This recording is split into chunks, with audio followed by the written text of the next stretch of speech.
Welcome to InFocus with Ejaz, Haider. This program is supported by the Center for Security, Strategy and Policy Research.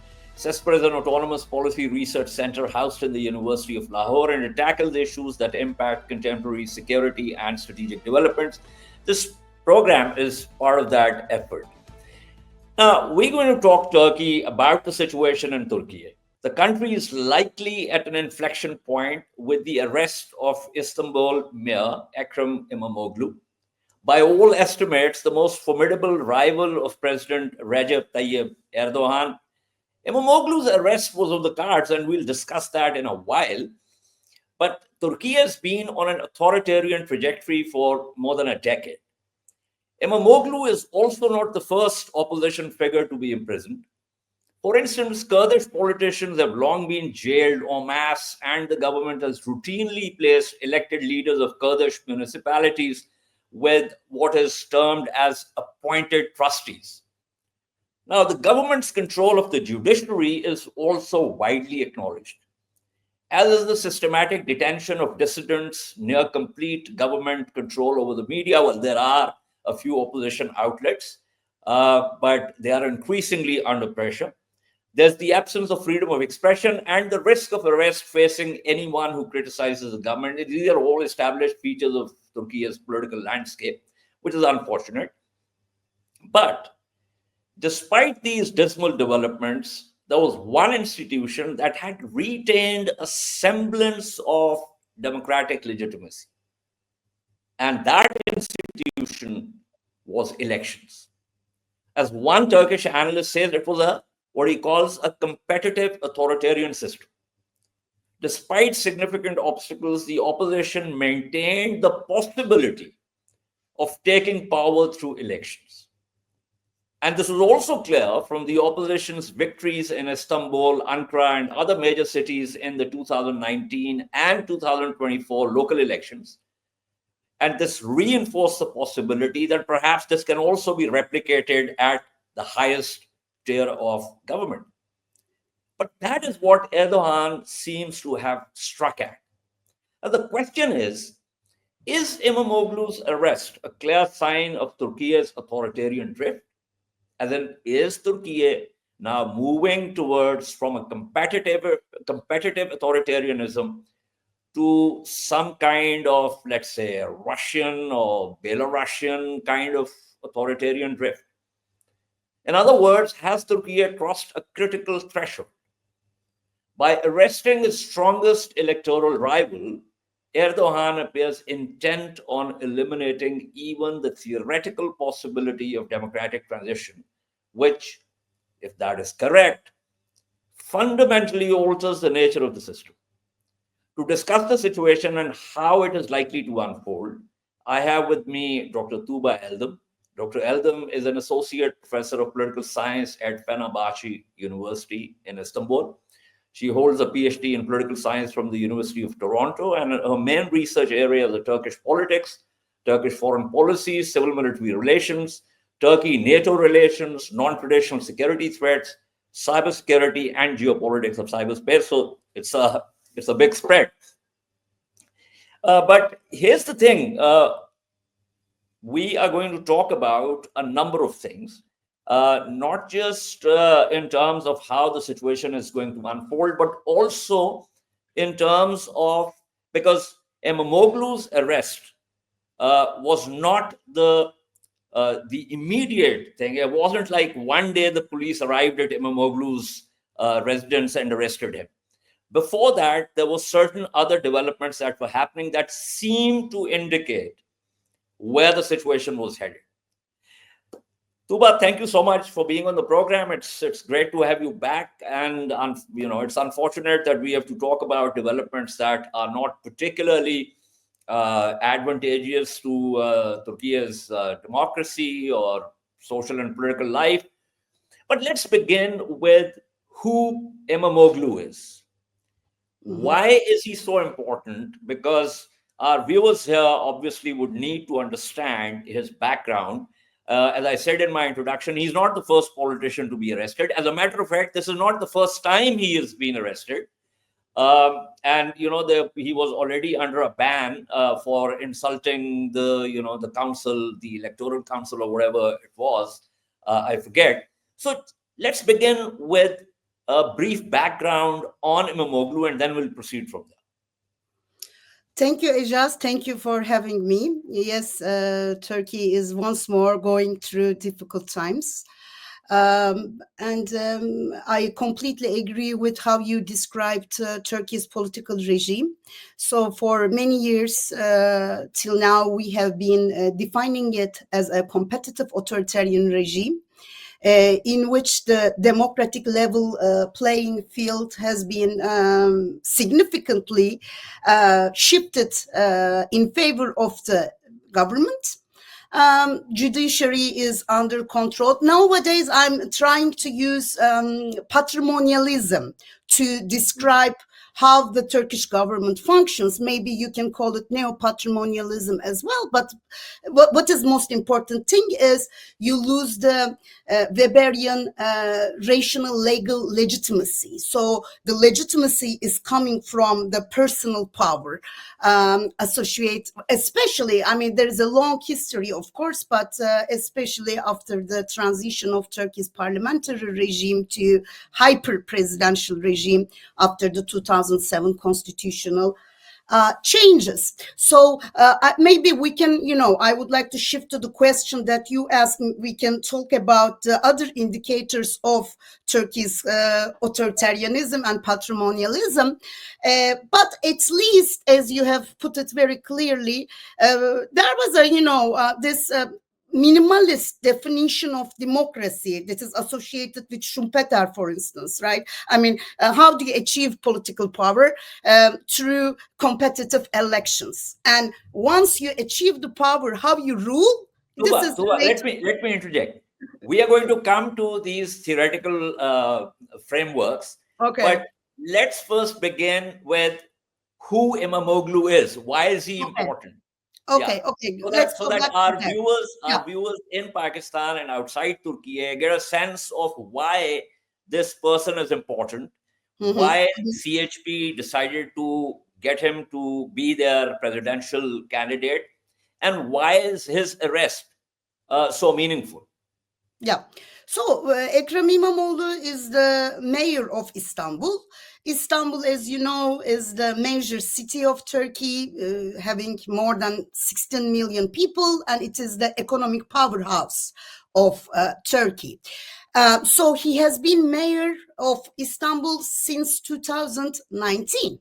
And I would like to go back and remind, as a matter of fact, municipal local elections have been run 2 times back in 2019, because Istanbul is also very special to President Erdogan himself, because he has also started his political career from Istanbul municipality. He was elected as a mayor back in 1994. So for the last 25 years until 2019, Istanbul was ruled by Justice and Development Party. So and if I remember correctly, Erdogan was also arrested at one time. Yes.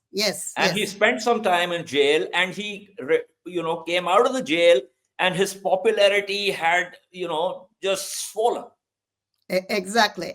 Yeah. He was put in prison because of a poem he read, and his accusation was mobilizing the people, dividing the society into two, and mobilization of hatred among the society. Anyways, yes, and after No, I mentioned it because it's the playbook that was used against Erdogan. Yeah, is the kind of playbook that he's now using against his political opposition. Yes, that's very paradoxical. Yes. But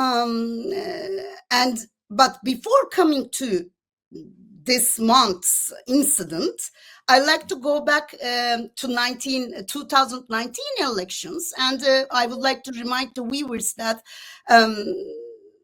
maybe similar to Trump, what the Trump has been trying to do in the United States. Nevertheless, President AKP didn't recognize the election results and asked for a rerun, right? And the state institutions, including the Supreme Electoral Council, is under strong governmental control. So under these conditions, it accepted the rerun of the elections. But in the rerun, a few months later, Ekrem İmamoğlu has even increased its victory margin. So this meant that after 25 years, Istanbul has been under the control of main opposition party, and İmamoğlu became the mayor of the Istanbul metropolitan municipality.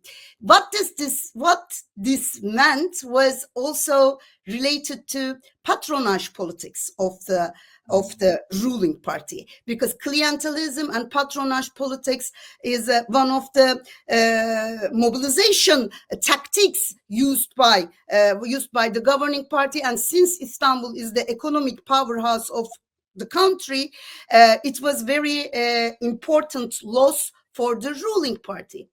And then we came to 2024 elections, and this time local elections I'm talking about, even more significant developments happen. For the first time in 47 years, the opposition Republican People's Party have emerged as the #1 party in the country. And again, controlling the major big cities and also increasing the number of the municipalities under CHP's control. So 2/3 of the nation's population has become under the rule of opposition party. Yeah. So after this incident, already some of the municipalities run in Istanbul, run by the CHP, has been targeted, and 3 of the mayors has been already CHP mayors, as you have mentioned. There are also mayors associated with the Kurdish pro-Kurdish party. They are also in prison. So with the last arrests, the number of mayors from main opposition party that are in prison has increased to 6. So as you mentioned again, I would like to say that this is not the first time that the main political actors are targeted through judicial means.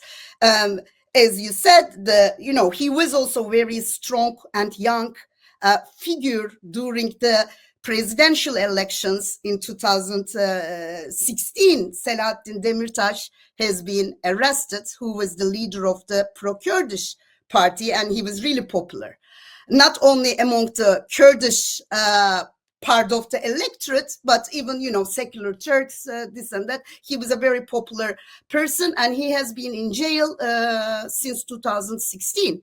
And very recently, in January this year, there is another leader. It's he's nationalist, but secularist nationalist.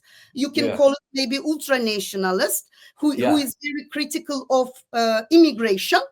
He has been also put in jail. There is he was. Isn't he the one against whom there is a charge that he was inciting hatred against Syrians or something? Yes.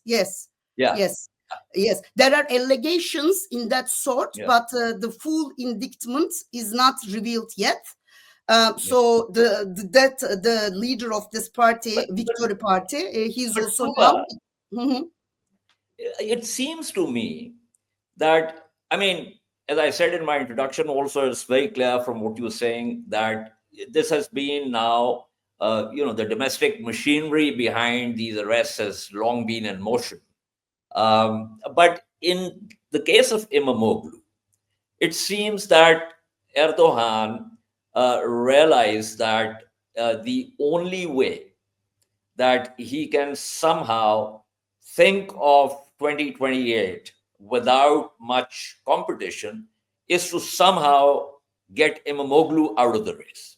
So even before he was arrested, it started with the university saying that his diploma had irregularities. So that, as we know, is the technical thing about any candidate has to have a minimum university degree.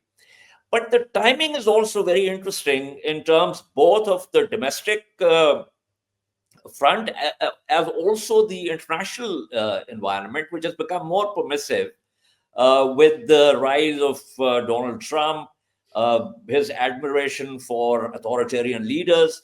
As a matter of fact, the initial US Department of State response to these arrests is that these are the internal judicial matters. Similarly, Europe has also been largely muted because of this transatlantic rift and the fact that Turkey has a central sort of geographic and other position with respect to this entire idea of Europe's security. So I just wanted to get your take on whether the timing in terms of permissive international environment and also the domestic pressures is something that is important in any analysis of why this is happening. Yes, I think, yeah. I mean, if we ask why now, why escalation, why such escalation is now, yes, I think we can give favorable international opportunity structure as one of the factors that are enabling this authoritarian escalation. As you have, as you have mentioned, this populist, authoritarian strong men are rising to power in many different places. One of them is India, one of them is United States, one of them in You've got Hungary, you've got a right-wing government, it's a coalition in Finland, you've got, Serbia, you've got Italy, Austria. In Argentina now, another Argentina, version. AFD emerging as the second largest party in Germany, and so on and so forth. And Trump's, election seems to empower all of these actors. Trump made it clear that he admires strong authoritarian leaders. And he made it clear that he will not be following this normative policy or democracy promotion policy. He already cut funding to democracy assistance institutions such as USAID, NET, and other democracy programs. And he made it clear that he will, follow transactionalist policy, privileging American interest as put forward by Trump and his team. And of course, this situation, Trump's shift of attention towards Asia Pacific left a feeling of abandonment on the part of Europe. And also, US is not. So you agree with me that it's unlikely that there will be international pressure on Erdogan to reverse what he has done. Unfortunately, it seems so. Although, for instance, European. So that's an important development, because that then means that the Turkish people themselves will have to build enough pressure if they can sustain it in order to force Erdogan to reverse what he has done.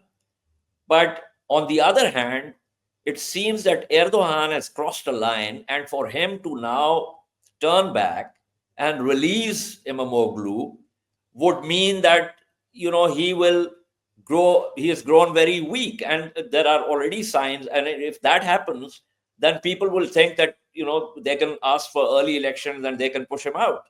So that means he's going to double down. Yes, pretty much. It seems like that. Of course, we can.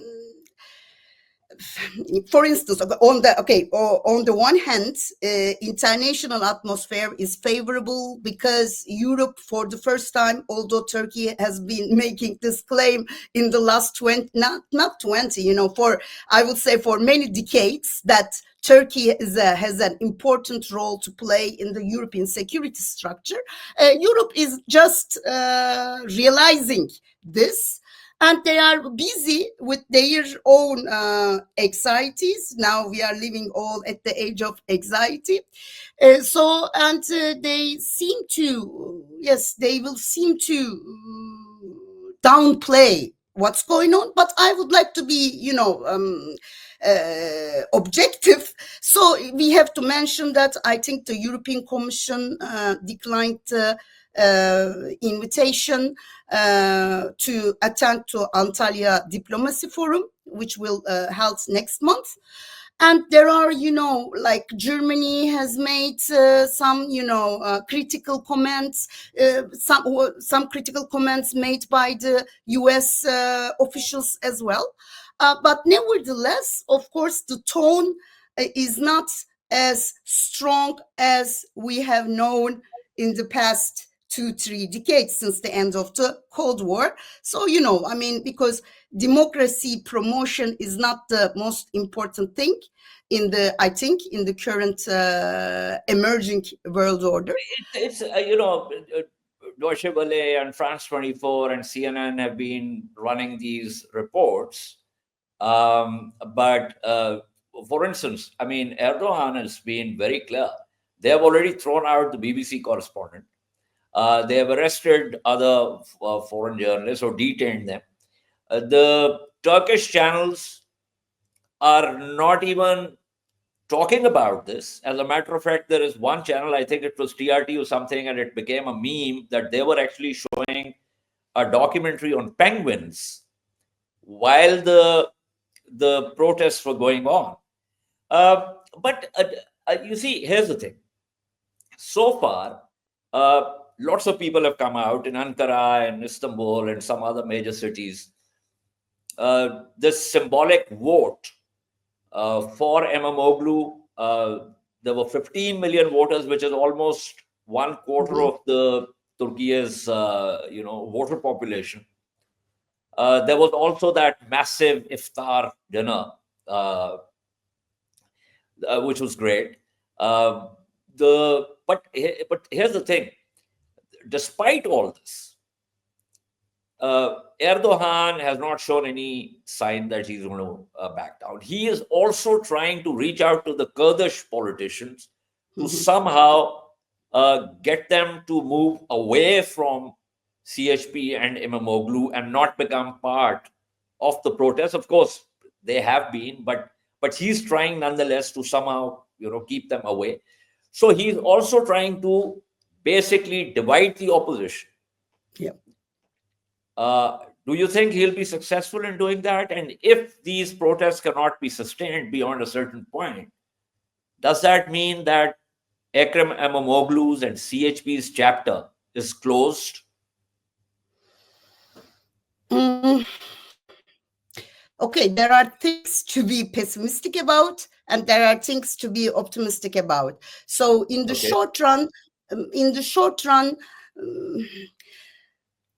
there might be more repression and restriction, as you have mentioned. I don't think there is any mainstream channels left. 80% of the TV or media organs are under the government control, but nevertheless, we still use the mainstream channels. But these mainstream channels, yes, didn't even, like hundreds of thousands of people were protesting, and they were not covering it. And as a result of this, CHP has started unconventional, we can say, maybe a method, boycotting those media organs and their associated companies. And there was also, I think yesterday, there was also the non-spending day where the markets were closed. And Yes. And the interior minister, the channels, the government sponsored channels showed the interior minister going to a supermarket and buying stuff even as Yeah. 80% of the markets were shuttered. Yeah. So they mobilized a counter movement. So they asked their followers to increase their spending on that day. So we don't know really, maybe like 20%. There are different assessments about how successful that day was. But nevertheless, that it has its symbolic importance. And it is always, as an observer, it is always fascinating to see how the politicians change the narratives. Like, now boycotting is framed as a treason, to weaken the national and native Turkish companies. So it's like a economic war. It is portrayed as such by the governmental quarters, but there are a lot of short videos, including the son of the president, for instance, talking about how boycotting is essential when it comes to Palestine and Israel issue. There have been boycotting attacks. You're talking about Bilal, right? Yes. Yeah, but Bilal also runs that entire sort of shipping company, which was carrying Azerbaijani oil to the Israeli port. So, well. Yes, that's the other side of it. You are very right. But nevertheless, Yeah, because I've been breathing Gaza and Palestine now for the last year and yeah, a half. So I've been I know. watching a very close eye on statements coming out of Turkiye on the one hand and the actual actions by Turkiye on the other. So, including in Syria. Yes, So, there are a so lot of paradoxes and inconsistencies. I mean, inconsistency is like a soft word, but I couldn't remember the contradictions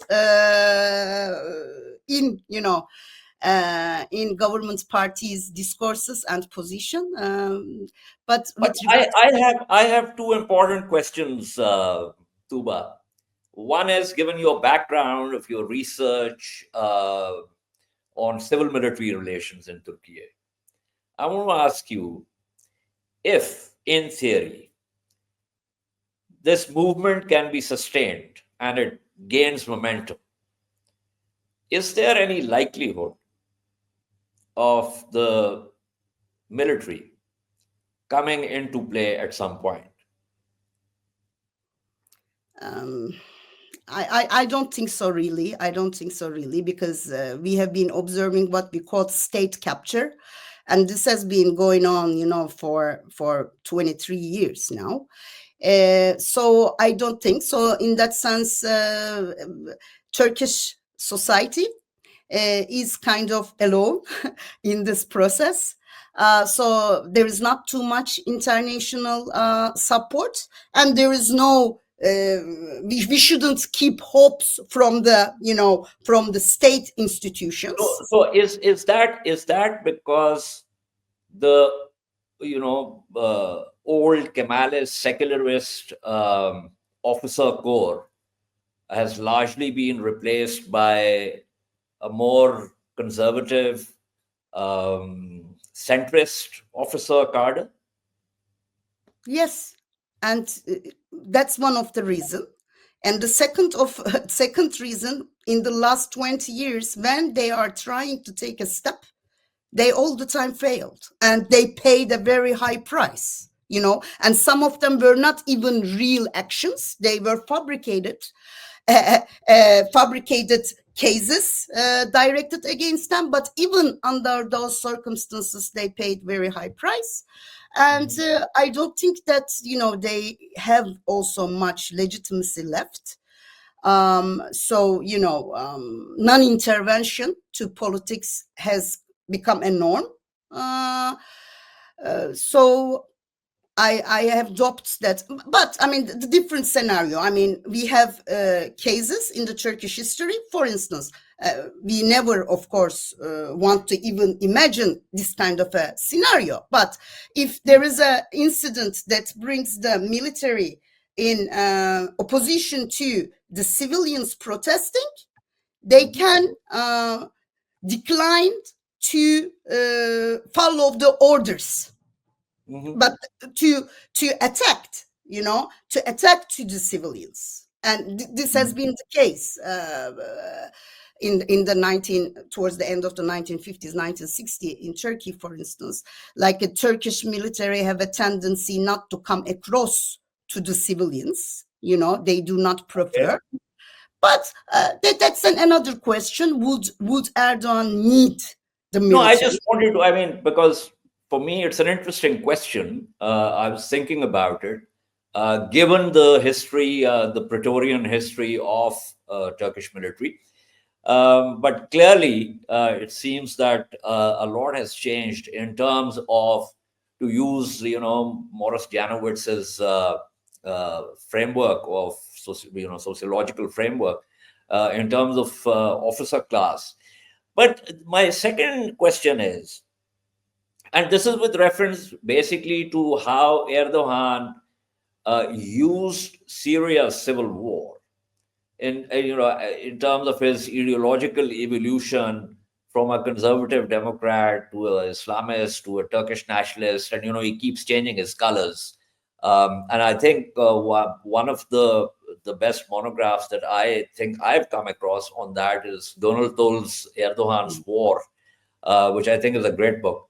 Do you think that he will once again, on the one hand, try to contain the street protests, and on the other hand, make advances within Syria to effectively control the buffer zone and effectively control what Damascus does, and sell that to the public at home in order to sort of dilute the domestic political impact of this movement?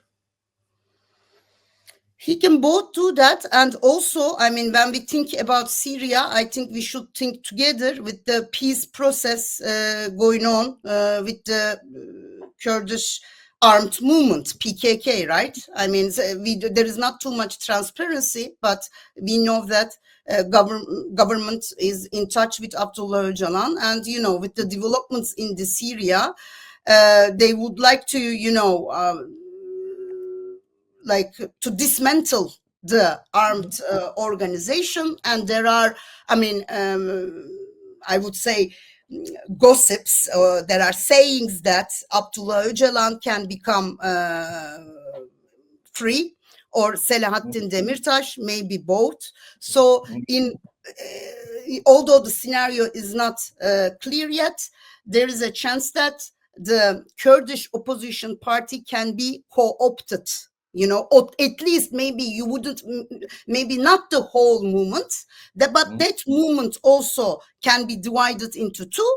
And, at least some part of the Kurdish movement can become unofficial, informal partner of the ruling party in favor of these releases of the high-profile prisoners, so to speak. And the other thing about the Syria, yes, that's also another favorable opportunity structure, as you mentioned, because Trump, United States want to, take its army out of Syria.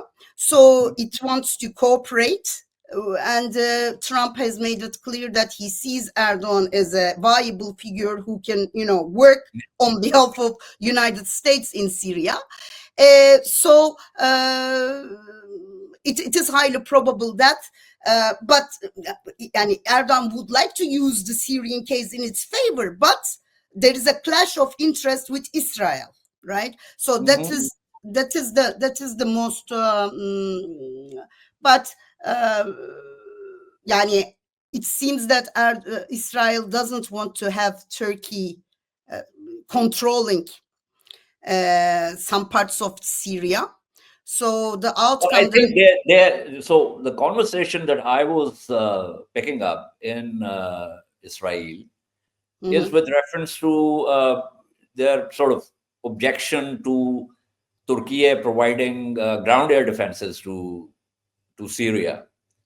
But let's see. I mean, a lot happens between Turkiye and Israel through back channels. So that's another topic altogether. But I also want you to tell us, technically, Erdogan is not supposed to go for another term. That's according to the constitution, term limit. But there are a number of indications that they want to somehow circumvent that provision. So that's one issue that I want you to talk about. But secondly, when you look at Erdogan, he has constantly, I mean, he's looking frail and he's looking tired. Biology seems to be working on him like it does on everyone. And there has also been talk about a successor. His son's probably not. His son-in-law, Seljuk, possibly. Some people also talk about Hakan Fidan, the foreign minister. So give us a sense of that also in terms of who is likely to be his successor. I mean, Seljuk, because of his work on drones and all that, is apparently very popular among the people. But he might just be carrying the cross of Erdogan's policies that might just work against him. Yeah.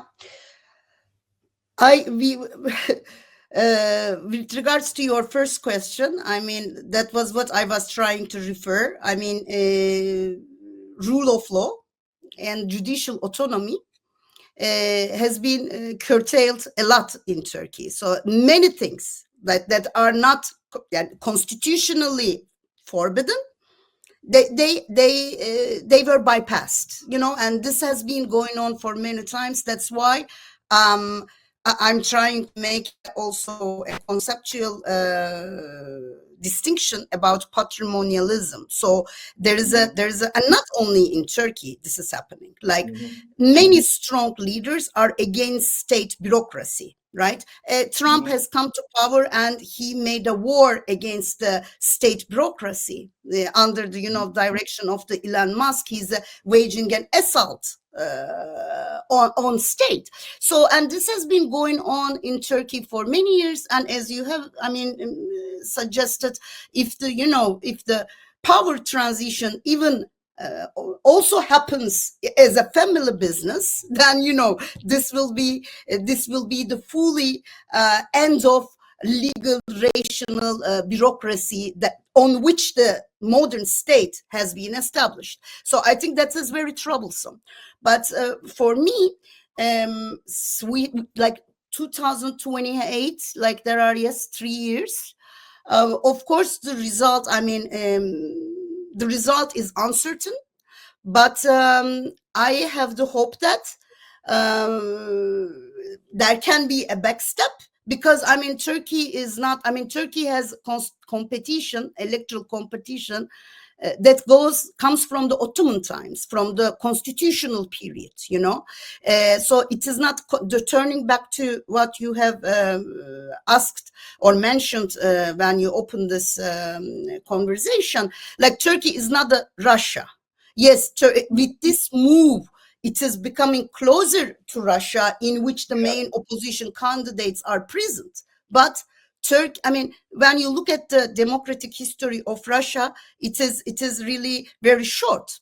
But in Turkey, Turkey is a second wave democracy, made transition to democracy in the 1950s. On top of it, as a constitutionalism or as a history of electoral competition goes back to the 19th century. So I think this makes an impact on the political culture as well. So there is a chance that, because this is not about, Ejaz, I think we need to make this clear. This is not about only Ekrem Imamoglu.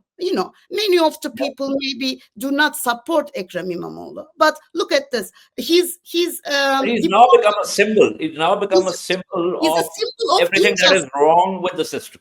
Yes, exactly. Most so that patrimonialism that you're talking about. So Ekrem İmamoğlu might not even have been so popular suddenly. I mean, 15 million people coming voting for him. Yes. And CHP, and these were not just the registered CHP voters. They had opened up the symbolic voting, and I think people are basically, even those who may not be directly his supporters, are the ones they're basically. This is a negative preference in the sense that they're saying that the system currently in place we do not like. Exactly. Like your diploma can be taken from your hands. So there is no like a sense of rule. And that is very troublesome. That's troublesome for the investments. That's troublesome for the economy and for the general sense of feeling secure, in your homeland. And another, and another important thing I think we have to mention is the role of the young people played. When and also, going back to this diploma thing, the university administration cancels the diploma, and the young people do not listen to the police orders, and they just, walk and start to protest, and that's how so this protest movement have started. So this was not like a centrally organized. It was because the young people are increasingly concerned about their future. Well, I mean, these boys and girls who are age 22 or 23, they were actually born in this system. They, so the born said all they have seen is Erdogan. But we'll run out of time also. Tuba, thank you so much for your insights. It's quite clear that the coming weeks are likely to determine whether Turkiye preserves its remaining democratic features, as I said in my introduction, with reference to election. Whether it's competitive authoritarianism or actually transitions to authoritarianism.